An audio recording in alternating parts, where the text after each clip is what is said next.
Boa noite. Operação da Polícia Federal apura desvio de recursos públicos e lavagem de dinheiro no estado do Rio Grande do Norte.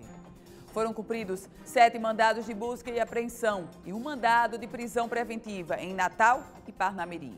Em um dos endereços de busca, os agentes apreenderam mais de R$265 mil. E você vai ver ainda. Adolescente de até 16 anos, incompleto, se quiser viajar sozinho, a partir de agora vai precisar de uma autorização judicial. A mudança aconteceu após alterações no Estatuto da Criança e do Adolescente. E a minha entrevista hoje aqui no estúdio é com Ormuz Barbalho, presidente do Instituto Histórico Geográfico do Rio Grande do Norte. Hoje é quinta-feira, 28 de março de 2019 e o Band Cidade começa agora.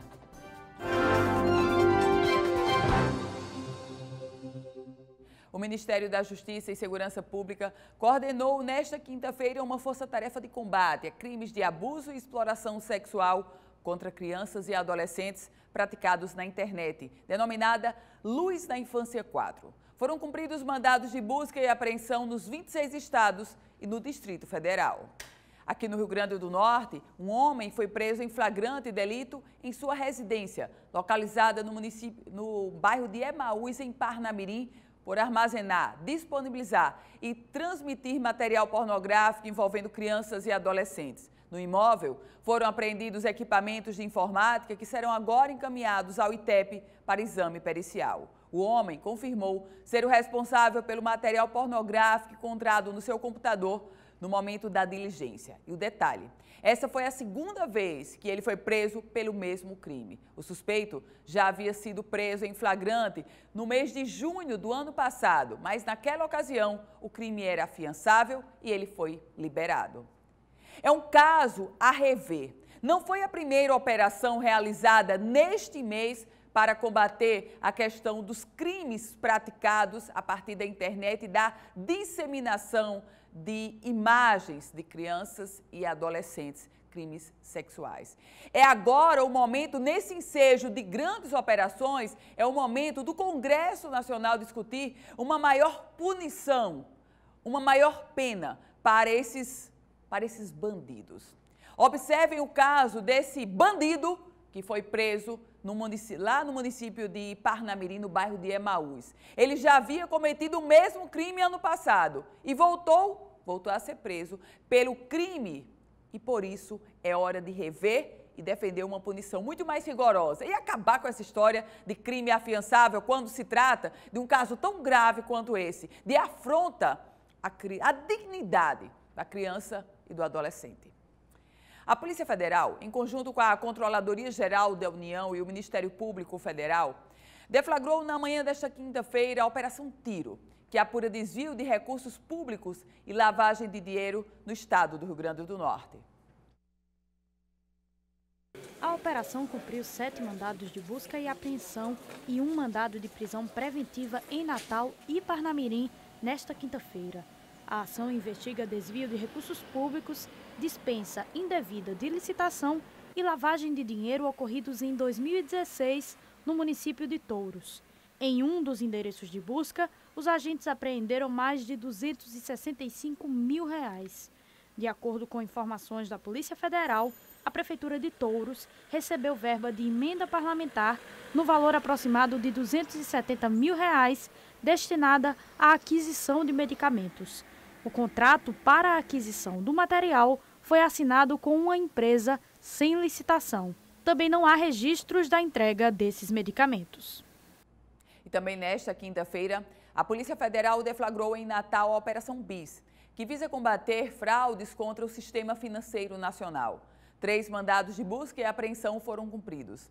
A investigação apura a atuação irregular de empresa de factoring, que ao invés de realizar atividade de fomento mercantil, promove a captação de recursos de terceiros e concede empréstimos, atividade típica de instituição financeira e sem autorização do Banco Central do Brasil. Os empresários suspeitos já haviam sido investigados no ano de 2011 e, mesmo condenados pela Justiça Federal, continuaram com a atuação criminosa. A gente trouxe há poucos instantes 2 operações da Polícia Federal com um modus operandi já bem conhecido pela própria Polícia Federal, pelos órgãos de fiscalização de uma forma geral. No caso lá da cidade de Touros, dispensa indevida de licitação, recursos federais e o que é que se faz? Desvia em proveito próprio, crime. No caso dessa empresa de factoring, na verdade, em bom português, a agiotagem, que hoje, claro que é considerado crime no Brasil. As 2 operações da Polícia Federal, os casos agora enveredam como processos judiciais. O Ministério Público Federal recomendou aos comandos da Base Aérea de Natal, 3º Distrito Naval, o 16º Batalhão de Infantaria Motorizada e o 7º Batalhão de Engenharia de Combate, todos no Rio Grande do Norte, que não promovam ou participem de qualquer manifestação pública em ambientes militares ou fardados em comemoração ou homenagem ao golpe militar de 31 de março de 1964. A iniciativa integra uma ação coordenada que reúne procuradorias da República em pelo menos 19 estados brasileiros. O Ministério Público Federal também solicitou às unidades militares a adoção de providências para que os seus subordinados sigam essa mesma orientação e que sejam adotadas medidas para identificação de eventuais atos e de seus participantes com fins de aplicação de punições disciplinares, além, claro, de comunicação ao próprio Ministério Público Federal para a adoção das providências cabíveis. A polêmica está posta.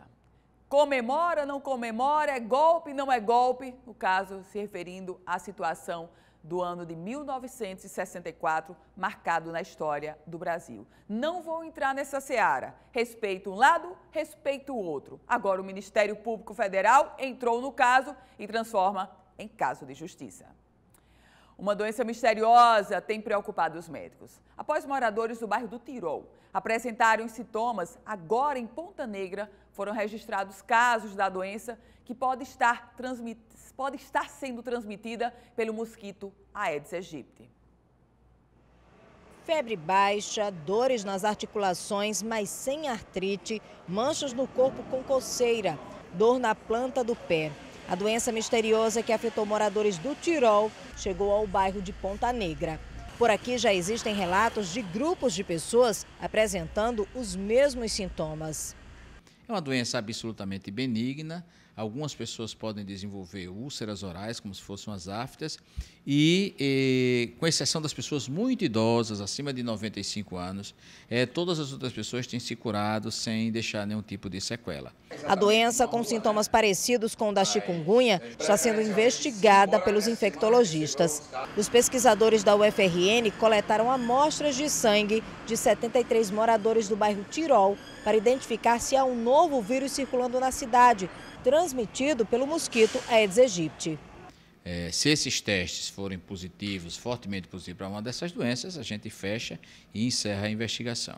Todavia, se não for muito positivo, aí a gente continua na investigação para encontrar a causa dessa enfermidade. A recomendação é que a população redobre os cuidados de combate ao mosquito Aedes aegypti e esteja atenta a qualquer objeto que possa acumular água. Precisa que a população controle o mosquito. Então é importante que as pessoas colaborem, né, não deixando a casa fechada, casas abandonadas. Isso é muito ruim para a proliferação do mosquito. E a gente vai conferir agora a previsão do tempo para amanhã, sexta-feira, 29 de março. Em Natal, o dia fica nublado e pode chover a qualquer hora. A mínima é de 23 graus e a máxima de 29 graus. Em Alexandria faz sol, mas pode ter chuva rápida à tarde e à noite. A mínima é de 22 graus e a máxima de 31 graus. Já em Montanhas, o dia fica chuvoso e são aguardadas pancadas de chuva a qualquer momento. A mínima por lá, 23 graus, a máxima de 28 graus. O Band Cidade volta em instantes.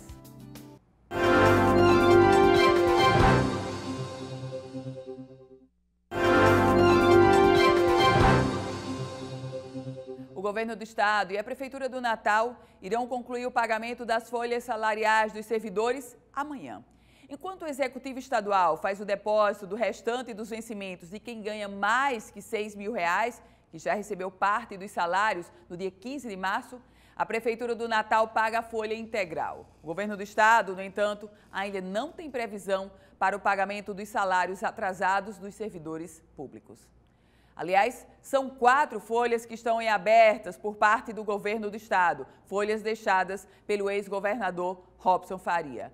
O servidor público da Prefeitura de Natal, o servidor público do governo do estado, ele vive situações distintas. No caso da Prefeitura de Natal, na gestão do prefeito Álvaro Dias, o salário continua sendo pago dentro do mês. É uma prioridade para o prefeito, que, aliás, já se coloca como candidato à reeleição. No caso da governadora Fátima Bezerra, recém-iniciou o mandato, ela vem tendo uma preocupação de delimitar que no mandato dela o salário está sendo pago dentro do mês. Mas é uma grande ansiedade, uma tensão, um nervosismo, um clamor do servidor público do estado, que quer, claro, os salários em atraso. E nesse caso, nesse contexto, a previsão a curto prazo para quitar esse débito, lamentavelmente, não há.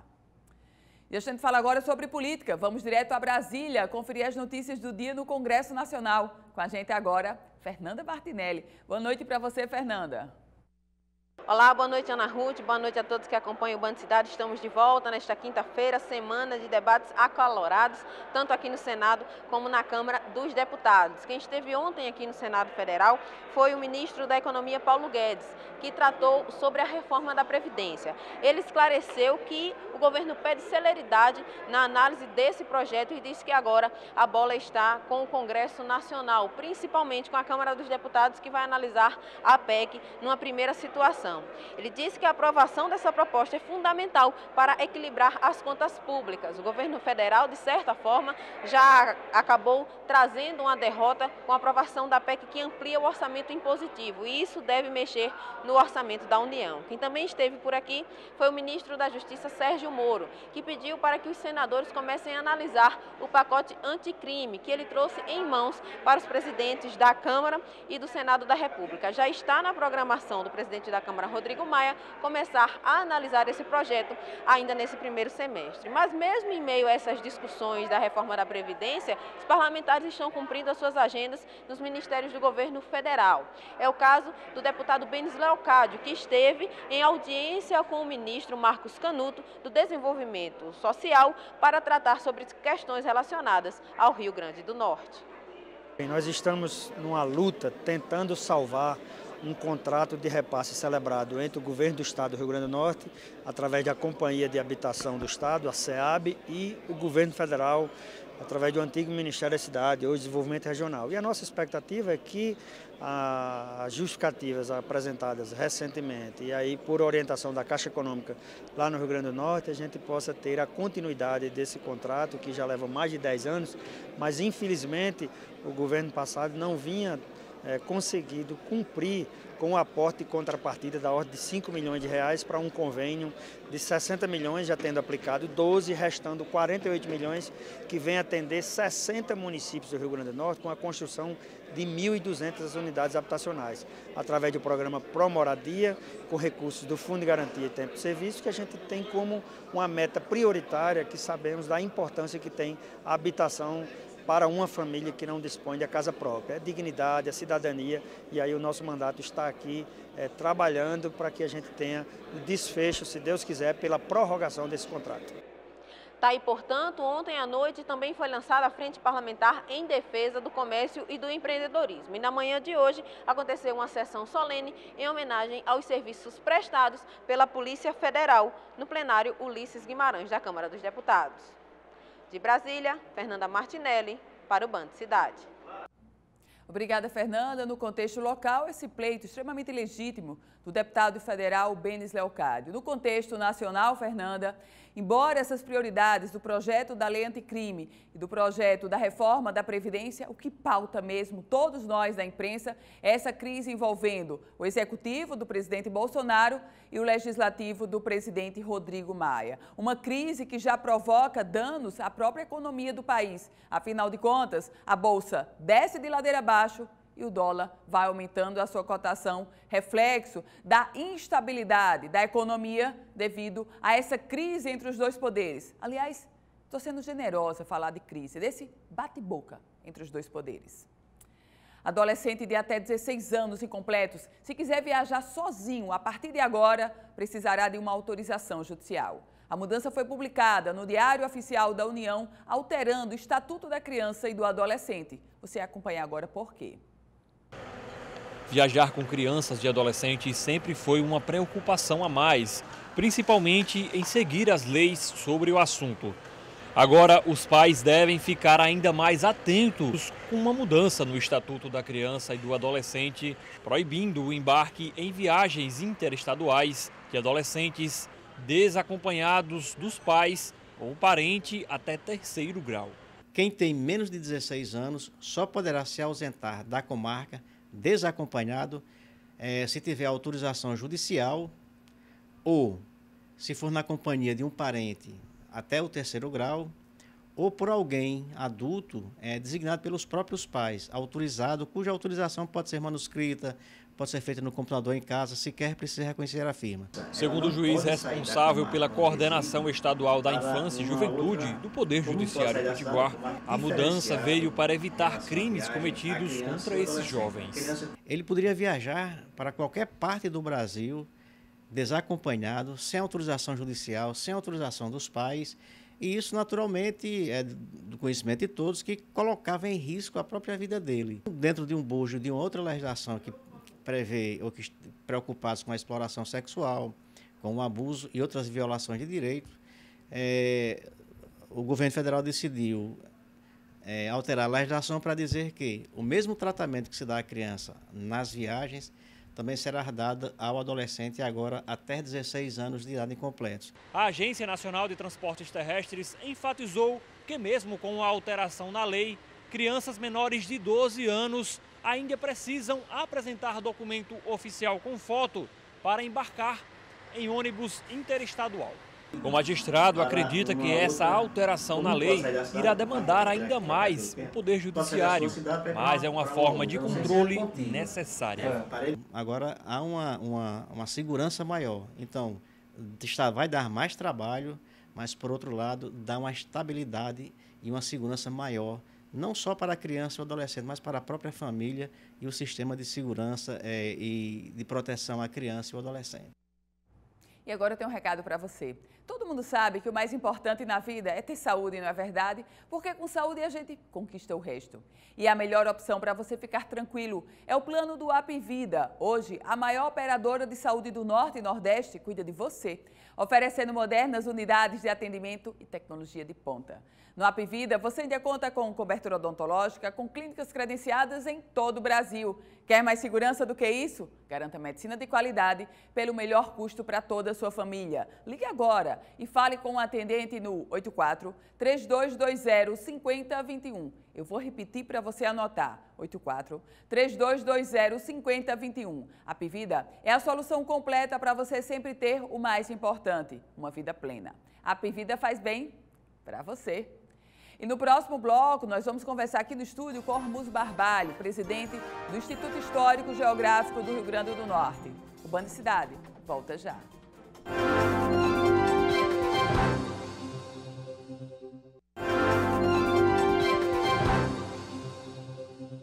De volta com o Band Cidade e agora é hora de entrevista. Eu recebo aqui no estúdio Hormuz Simonetti, presidente do Instituto Histórico Geográfico do Rio Grande do Norte. Presidente, boa noite, seja muito bem-vindo. Boa noite, Ana.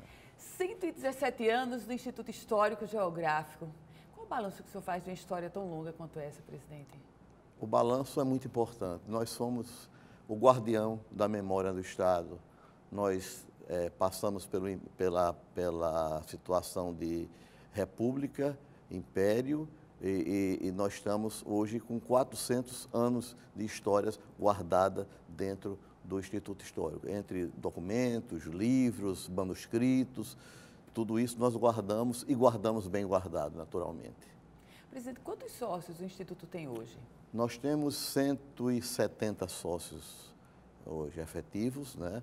Alguns sócios beneméritos, poucos, e sócios. Nós somos uma categoria agora de sócio honoris causa e devido à nossa dificuldade em conduzir a instituição, como nós não recebemos, nós não temos rendas ordinárias, criamos uma categoria de sócio benemérito, criamos nessa gestão agora, que é aquele sócio que não precisa de currículo, ele apenas é indicado por um outro sócio e ele faz uma contribuição mensal para ajudar a manter a instituição.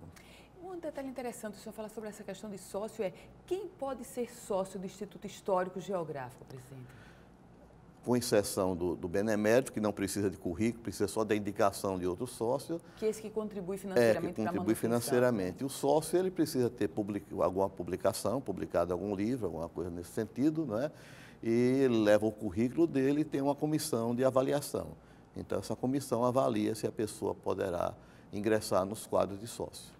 Presidente, é muito interessante a gente falar sobre o Instituto Histórico Geográfico, principalmente quando se vem muito a polêmica à tona, uma preocupação de que a gente preserva pouco a nossa história. Como é que o senhor avalia a importância do Instituto Histórico Geográfico dentro de um contexto onde, me parece senso comum, há pouca importância, há pouca preocupação de preservar a nossa história? Como eu disse antes, nós guardamos a memória do Estado, nós guardamos os livros, os decretos, os manuscritos colonial do tempo da colônia, império e república, né? Então, todo esse acervo está lá guardado, preservado, para que a gente possa contar a história. O Instituto Histórico nasceu de uma querela entre o nosso estado do Rio Grande do Norte e o estado do Ceará, o vizinho estado do Ceará. Houve uma disputa por conta que nós costumamos chamar de questão de grosso, uma disputa territorial. Grossos, o Ceará produzia muita carne de sol e nós tínhamos o sal. Então, o Ceará queria ficar com o município de Grossos. Então, entramos na justiça e depois de alguns acordos, o Rio Grande do Norte ficou com o município de Grossos. E o nosso advogado foi Rui Barbosa nessa questão. Não é? Histórico, né? Então, nasceu por conta disso. Quer dizer, houve a questão e nós não tínhamos, o desembargador Vicente Lemos teve que se deslocar para Pernambuco e Rio de Janeiro, para os institutos históricos de lá, para pesquisar sobre a criação, como tinha sido criado, as documentações que criaram o estado do Rio Grande do Norte. Então, quando nós ganhamos a questão de Grossos, sentimos a necessidade de criar uma instituição. Foi aí que se criou, em 1902, o Instituto Histórico e Geográfico. E nesta noite, o Instituto Histórico e Geográfico vai ter um evento muito importante para comemorar os 117 anos. Esse evento, como é que ele vai acontecer, presidente? Como o nosso auditório é muito pequeno, foi um prédio construído em 1906 ainda, então esses eventos de maior porte nós fazemos no Centro Pastoral Dom Heitor de Araújo Salles, que é na Rua da Conceição, em frente ao Instituto Histórico, né? Então, esse evento vai ser lá, vamos dar posse a alguns sócios beneméritos, sócios honoris causa, sócios efetivos e sócios também, esses sócios mantenedores. E o senhor lança também um livro hoje, Instituto, Sim, durante esse evento. O senhor trouxe, inclusive, um livro aqui para a gente. Fala um pouquinho desse livro, presidente. Institutos Históricos e Geográficos do Brasil. Este livro é um trabalho que nós fizemos lá na instituição, pelo primeiro no Brasil. Esse trabalho, ele mostra um verbete de cada instituto histórico do Brasil, que são 21, 22, e das capitais, né? Então, ele conta a história desse livro e vem um anexo a ele, contando a história dos nossos fundadores.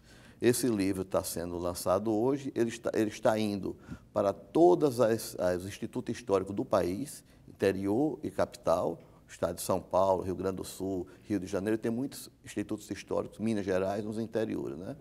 Estamos mandando também para todas as universidades e os países de língua latina. Como é que se coloca o Instituto Histórico e Geográfico do Rio Grande do Norte se a gente trouxer um olhar macro e analisando os outros institutos históricos do país, presidente? Nós temos uma atuação muito importante. Eu acho que dentro, como eu disse, dentro da história dos institutos históricos do país, nós estamos com a maior produção literária. Hoje nós temos uma maior produção literária, nós temos diversos programas que lançamos, por exemplo, nós temos uma Quinta Cultural, que nós trazemos um palestrante a tratar de algum assunto relativo à nossa cultura do Rio Grande do Norte. Já tivemos diversos palestrantes lá, nós temos o programa lançado também nessa administração, ocupação municipal, que o município ocupa a instituição por um dia, não é?